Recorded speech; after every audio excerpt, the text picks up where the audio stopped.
Good morning बच्चों। आज हम भूगोल का पहला पाठ पढ़ेंगे। ऋतु निर्मिति विभाग 1 पढ़ेंगे। ऋतु निर्मिति कैसे निर्माण होती है, कैसे बनती है ऋतुएं और इसका क्या कारण है, ऋतु निर्माण होने का क्या कारण है ना बच्चे।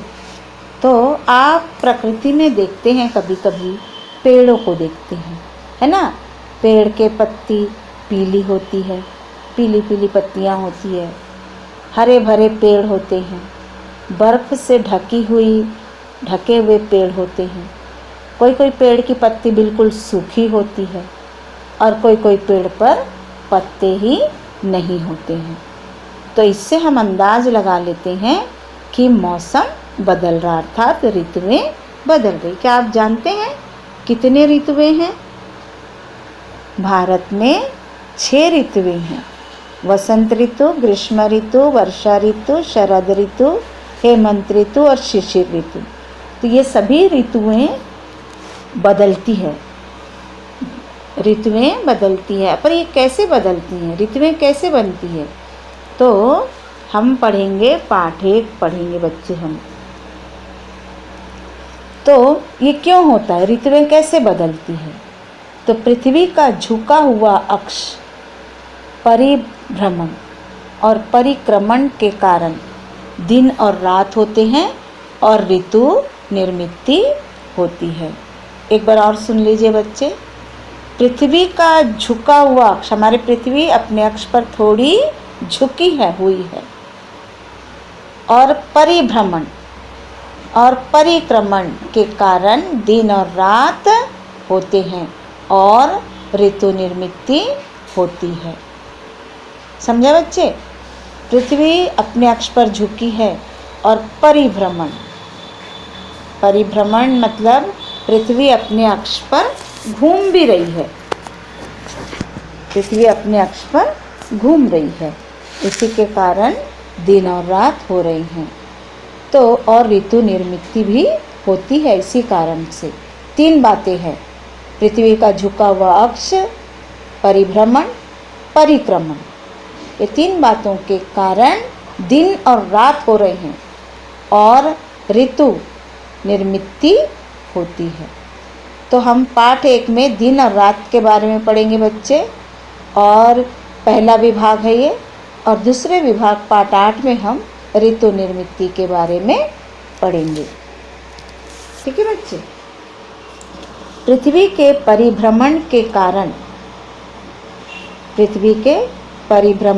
कारण ही दिन और रात हो रही हैं।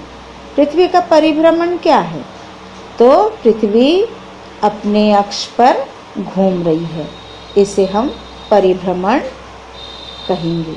और ये अक्ष पर घूमने के लिए कितना समय लेती है? 24 घंटे का समय लेती है। ठीक है बच्चे। पृथ्वी अपने अक्ष पर घूमने के लिए 24 घंटे का समय लेती है, और इस घूमने को अपने अक्ष पर घूम रही है, सिर्फ कहीं किसी और के आगे पीछे पीछे नहीं घूम रही है, किसी और का चक्कर नहीं लगा रही, सिर्फ अपने अक्ष पर। आप भौरा देखे हैं ना, भौरा, लट्टू भी कहते हैं हम जिसको, रस्सी बांधकर जमीन पर फेंक कर चलाते हैं, वो अपने अक्ष पर ही घूमते रहता है, थोड़ा झुका हुआ होता है। वैसे ही पृथ्वी है, अपने अक्ष पर घूम रही है, और अपने अक्ष पर घूमने की इस क्रिया को हम परिभ्रमण कहते हैं। और ये कितना समय लेती है? 24 घंटे लेती है। तो और परिभ्रमण के कारण क्या संभव हुआ है? तो परिभ्रमण के कारण काल गणना करना संभव हुआ है। समय को विभाजन करके उसकी जानकारी हमको संभव हुआ है, हम ले सकते हैं। दिन और रात, मध्याह्न, दोपहर, तो इस तरह हम जान सकते हैं कि पृथ्वी के घूमने के कारण ये सब संभव हो रहा है। पृथ्वी का परिभ्रमण, पृथ्वी के अक्ष, अपने अक्ष के चारों ओर घूमने को परिभ्रमण कहते हैं, है ना, पहला मुद्दा। दूसरा, पृथ्वी को अपने परिभ्रमण में लगभग 24 घंटे का समय लगता है। तीसरा मुद्दा है, पृथ्वी अपने चारों ओर घूमते समय पश्चिम से पूर्व की ओर घूमती है। परिभ्रमण के कारण हो रहा है बच्चे, ये सब है ना। इतना समझा आपको। यहाँ पर एक प्रश्न भी है ना। पाठ 1 में पहला प्रश्न है, पृथ्वी पर दिन और रात किसके कारण होते हैं? तो पृथ्वी पर दिन और रात परिभ्रमण के कारण होते हैं। परिभ्रमण मतलब पृथ्वी अपने अक्ष पर घूमना, पृथ्वी का अपने अक्ष पर घूमना। भौरे का उदाहरण दी मैंने आपको, तो भौरा अपने अक्ष पर ही घूम रहा है, एक ही जगह पर घूमता है। ठीक है बच्चे, तो उसको हम परिभ्रमण ऐसा कहेंगे।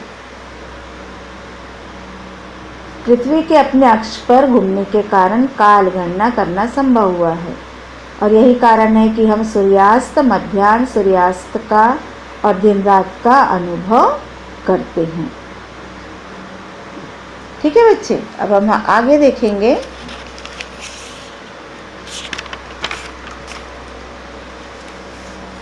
सूर्य आप सब जानते हैं, आसमान में सूर्य सुबह उगता है पूर्व की ओर से, पूर्व दिशा से।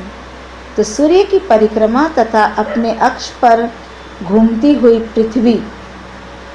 पृथ्वी जब सूर्य की परिक्रमा करती है, घूमती है, सूर्य का चारों ओर चक्कर लगाती है। अभी आप लट्टू देख रहे हैं ना, लट्टू घूम रहा था, अब वैसे ही घूमते घूमते घूमते अब आप मान लो एक सोचो आपके बीच में सूर्य है और उसके बाजू में लट्टू है। लट्टू हमारी पृथ्वी है। अब वो अपने अक्ष पर घूम रही है और घूमते घूमते घूमते घूमते घूमते जा रही है, गोल गोल गोल गोल अपने अक्ष पर भी घूम रही है। और किसकी परिक्रमा कर रही है? सूर्य की परिक्रमा कर रही है। तो इस गति को, इस घूमने की क्रिया को हम परिक्रमण कहते हैं। सूर्य की परिक्रमा जब पृथ्वी करती है, उसके अपने अक्ष पर घूमते हुए करती है, अपने अक्ष पर भी घूम रही है, और वैसे ही गोल गोल गोल गोल घूमते घूमते घूमते वह सूर्य की परिक्रमा कर रही है। तो इस गति को हम परिक्रमण कहते हैं। पृथ्वी अपने अक्ष पर घूमती है, पृथ्वी अपने अक्ष पर घूमती है और सूर्य के चारों ओर पृथ्वी परिक्रमा करती है। इस क्रिया को हम क्या कहते हैं? इस क्रिया को हम परिक्रमण कहते हैं। दूसरा उत्तर, सूर्य के चारों ओर परिक्रमा करने की क्रिया को क्या कहते हैं? तो उत्तर है, सूर्य के चारों ओर परिक्रमा करने की क्रिया को परिक्रमण कहते हैं। इतना समझा बच्चे?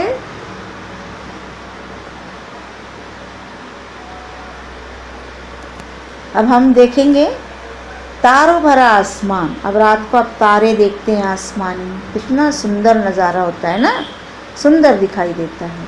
आसमान में सूर्य और पृथ्वी परिक्रमण अर्थात सूर्य के चारों ओर घूम रही है ना। सूर्य के चारों ओर कौन घूम रही है बच्चे?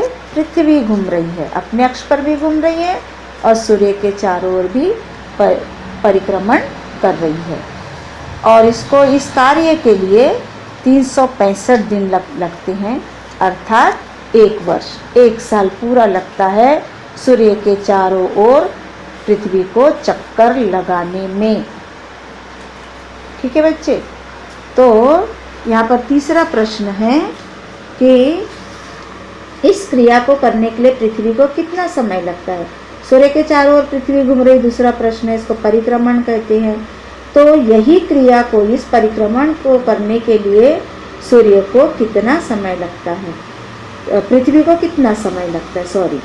तो पृथ्वी को इस परिक्रमण को पूरा करने के लिए 365 दिन लगते हैं, अर्थात 1 वर्ष। ठीक है बच्चे, 1 वर्ष लगता है। अब हम यहाँ देखेंगे हमारा देश किन किन गोलार्धों में स्थित है। किन किन पूछा है, किन नहीं, किन गोलार्धों में, किन किन गोलार्धों में स्थित है। तो हमारा देश, बड़ा भी थोड़ा सा बड़ा प्रश्न है, ये कठिन प्रश्न है, किन किन गोलार्धों में स्थित है। तो विषुवत रेखा के कारण, विषुवत रेखा जानते हैं ना आप, 6वीं में पढ़े हैं।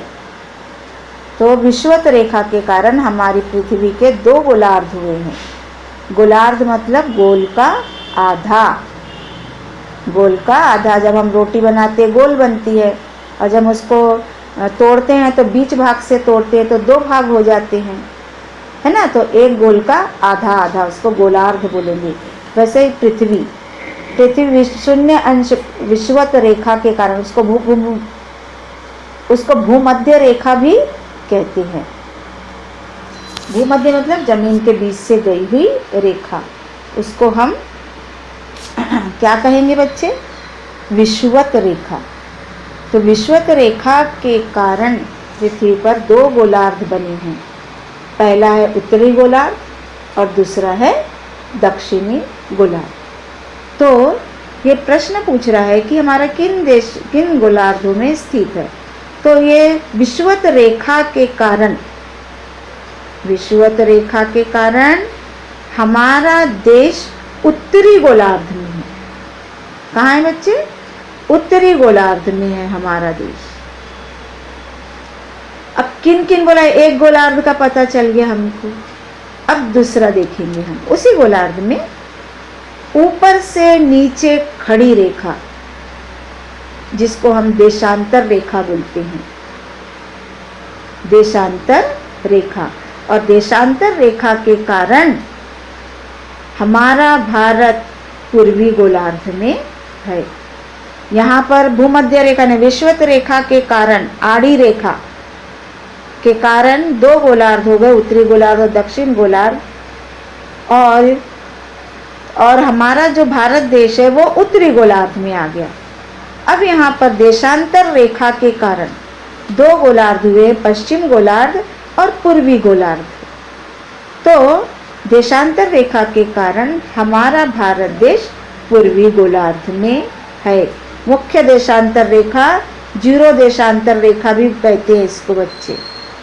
ये दोनों रेखाएं, एक है विषुवत रेखा, भूमध्य रेखा भी कहते हैं, और मुख्य देशांतर रेखा के कारण पश्चिमी गोलार्ध और पूर्वी गोलार्ध, ऐसे दो गोलार्ध हुए हैं। और भूमध्य रेखा अर्थात विषुवत रेखा के कारण उत्तरी गोलार्ध और दक्षिण गोलार्ध होता है। तो ये दोनों रेखा के कारण ही हमारा देश पहले में उत्तरी गोलार्ध में है विषुवत रेखा के कारण, और दूसरे पश्चिमी गोलार्ध और पूर्वी गोलार्ध में हमारा देशांतर रेखा के कारण हमारा भारत देश पूर्वी गोलार्ध में है। यहाँ प्रश्न बनता है हमारा देश किन किन गोलार्धों में है। तो हमारा देश विषुवत रेखा के कारण जो दो गोलार्ध बने हैं, उत्तरी गोलार्ध और दक्षिणी गोलार्ध, तो विषुवत रेखा के कारण हमारा देश उत्तरी गोलार्ध में है। फिर हम देखेंगे देशांतर रेखा के कारण, खड़ी रेखा है जो विषुवत रेखा आड़ी रेखा है, देशांतर रेखा खड़ी रेखा है, तो उसके कारण देशांतर रेखा के कारण हमारा देश पूर्वी गोलार्ध में है। समझे बच्चे? आगे चलेंगे हम। ये बात जानना बहुत जरूरी है बच्चे कि सारे पिंड, जो खगोलीय पिंड है, स्थिर नहीं है। ब्रह्मांड के सारे जो खगोलीय पिंड है सभी चलायमान हैं, सभी चल रहे हैं, गतिमान है सब। हमारी पृथ्वी अपने अक्ष पर घूमते हुए सूर्य की भी परिक्रमा कर रही है, अर्थात पृथ्वी सूर्य की चक्कर लगा रही है। अच्छा, यहाँ पर अब 5वां प्रश्न है कि सूर्य की किरणें सर्वत्र लंबवत क्यों नहीं पड़ती, यानी पृथ्वी पर सभी जगह वो लंबी क्यों नहीं पड़ती है, ऐसे तिरछी तिरछी क्यों हो जाती है। तो इसका ये कारण है बच्चे कि हमारी पृथ्वी क्या है, गोल है। इस कारण पृथ्वी के ऊपर सूर्य की किरणें सर्वत्र लंबवत नहीं पड़ती, पृथ्वी के गोलाकार के कारण। ठीक है बच्चे? अब मैं आपको यहाँ पर एक, आप बताओ तो, यहाँ पर आपको दिया है एक तालिका है बच्चे, प्रत्यक्ष निरीक्षण दिनदर्शिका, समाचार पत्र अथवा इंटरनेट के आधार पर अपने परिसर में होने वाले सूर्योदय और सूर्यास्त का समय निम्न कालावधि के लिए अंकित करो। नीचे एक नमूना तालिका दी गई है केवल जून महीने के लिए, तो वो तालिका आपको तैयार करना है और भरना है बच्चे, और तालिका के अनुसार ही पूछे गए प्रश्नों का उत्तर लिखना है ना। बहुत इजी है बच्चे, तो इसीलिए मैं तालिका भेजूंगी, आप ये प्रश्न उत्तर कर लेना, ठीक है, और पक्की कॉपी में लिखना बच्चे। पृथ्वी की 2 गतियां हैं, ये बात हर समय ध्यान रखना। पृथ्वी की 2 गतियां हैं, पृथ्वी की 2 गतियां हैं। कितनी गति है पृथ्वी की? 2 गति, इसे सदैव ध्यान में रखो। पहला है परिभ्रमण और दूसरा है परिक्रमण। पृथ्वी अपने अक्ष पर घूमती है 24 घंटे, 24 घंटे में एक गोलाई पूरा करती है, घूम लेती है, तो इसको परिभ्रमण कहेंगे। परिक्रमण अपने अक्ष पर घूमते हुए सूर्य के चारों ओर परिक्रमा करती है, और इस परिक्रमा के लिए 365 दिन लगते हैं, अर्थात 1 वर्ष। तो सूर्य के चारों ओर घूमने की क्रिया को परिक्रमण कहते हैं। बात समझ में आई बच्चे? 2 गतियां होती है कि नहीं? 2 गतियां होती है, परिभ्रमण और परिक्रमण। परिभ्रमण पृथ्वी अपने अक्ष पर घूम रही है, परिक्रमण वह सूर्य के चारों ओर घूम रही है, जिससे 365 दिन लग रहे हैं, है ना बच्चे। मैंने आपको बताई थी कि पृथ्वी गोल होने के कारण सूर्य की किरणें सर्वत्र पृथ्वी पर लंबी नहीं पड़ती है। इतना समझा बच्चे? हाँ, अब एक बात ध्यान रखो, पृथ्वी अक्षांश में 23.5 डिग्री झुकी हुई है, ध्यान रखने लायक बच्चे। और एक बात और ध्यान में रखना बच्चे कि पृथ्वी अपने अक्ष के चारों ओर घूमते समय पश्चिम से पूर्व की ओर दिशा की ओर घूमती है। पृथ्वी अक्षांश में 23.5 डिग्री झुकी हुई है। निरंतर अपने धुरी पर वह घूमती रहती है। कौन? पृथ्वी अपने अक्ष, धुरी मतलब अक्ष पर घूमती है।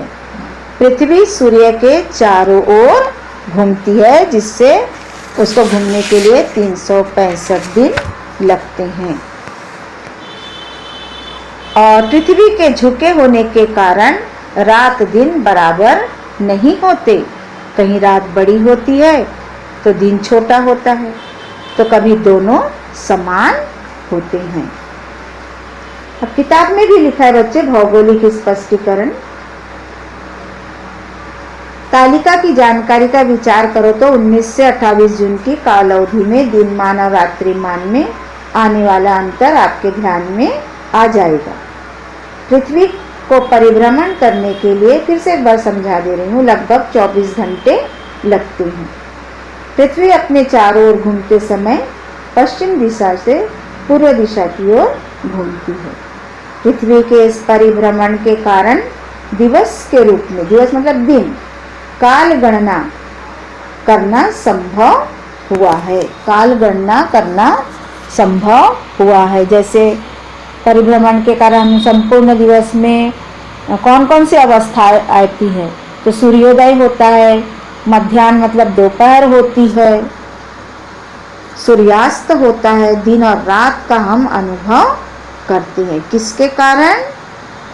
पृथ्वी के परिभ्रमण के कारण। सिर्फ अपने अक्ष पर 24 घंटे घूमने के कारण हमको क्या क्या मालूम होता है दिन के रूप में, तो सूर्योदय मालूम होता है, सूर्य सुबह उगता है, फिर दोपहर होती है, सूर्यास्त होता है, दिन और रात होता है, पृथ्वी के घूमने के, अपने अक्ष पर घूमने के कारण। ठीक है बच्चे? क्षितिज पर सूर्योदय और सूर्यास्त के स्थानों में परिवर्तन क्यों होता है, इसे समझने के लिए हमको आगे की कृति करना पड़ेगा। क्षितिज मतलब क्या? जहाँ जमीन और आसमान मिले हुए दिखाई देते हैं। लेकिन वो मिले हुए नहीं होते हैं। हम ऐसा खड़े रहो अपने घर के पास तो आपको ऐसा लगता है ये पेड़ है और वो आसमान उससे मिला हुआ है। तो वैसा ही जहाँ ज़मीन और आसमान मिले हुए दिखते हमारी नज़र से देखने से, तो उस जगह को, उस स्थान को जहाँ मिला हुआ जगह दिखता है, उसको हम क्षितिज कहते हैं। प्रश्न उत्तर नहीं समझा है बच्चे तो आप मुझे कॉल करके पूछ सकते हैं या व्हाट्सएप पे पूछ सकते हैं मुझे, इसका प्रश्न हमको नहीं समझा है टीचर। तो आज के लिए इतना ही बस। कॉपी में प्रश्न उत्तर कीजिए। गॉड ब्लेस यू बच्चे।